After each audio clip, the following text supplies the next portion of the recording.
I started working with resins about a decade ago. The resin industry has been around for a very long time. But when I started 10 years ago, residential customers were just seeing the value of redoing their garage spaces. Garages are no longer an area just to store your car or access items from the home. A lot of my clients like to see their garages being used for birthday parties, events, extensions of their home for living space.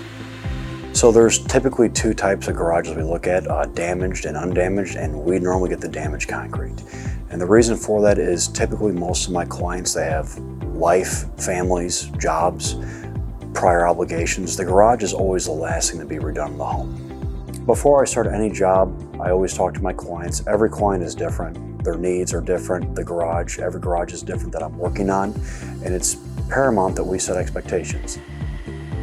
So in my trade, I would say 95% of my craft is preparation. The first step of any residential project is grinding down the concrete or preparing the concrete to a CSP of a 2 to a 4. And the reason why that's so important is if you don't do that step, it's not if your resin fails, it's when it's going to fail. So after the grinding is completed, we move on to patching. There's a wide variety of patches that I can use. Some patches are rapid setting, some are moisture intolerant, some are meant for vertical applications, some are meant for large scale. That's why it's very important to meet with every customer, look at the project and discuss and recommend the best patch for their floor. After the patching's been completed, we move on to priming the substrate. I am a big fan of using 100% solids epoxy. The reason for that is they have a great curing time. They have great penetration capabilities. I'm not a fan of rapid set primers. The reason why I'm not a fan of rapid set products is I feel that they're penetrating too quickly into the substrate and you're losing on that adhesion and bonding time into the concrete substrate. There is a time and a place for a one-day garage floor, but not on your project. After the epoxy primer has been laid out, we then let it tack up for 5 to 10 minutes and then we start broadcasting the flake like we're feeding chickens on the farm. There is a wide variety of colors to choose from. Custom colors are doable, glitter, sparkles, whatever the client wants, it can be done. Once we have the color on the floor, we'll let the epoxy and the flake set up overnight to dry typically.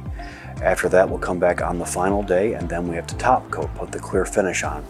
Typically in a residential garage floor, I'm a big fan of a polyaspartic top coat. The reason why is they have the best hot tire resiliency and they have the best UV tolerance from our sun. When I was a kid, I got to hang out with my dad a lot on the job sites.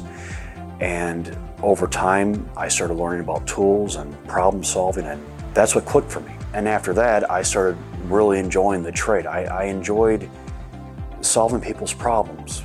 To see people smile and say thanks for the good job that you did, or the best compliment is I don't recognize the floor anymore. When I hear that, I know I'm on my purpose. I know that this job is still worth doing.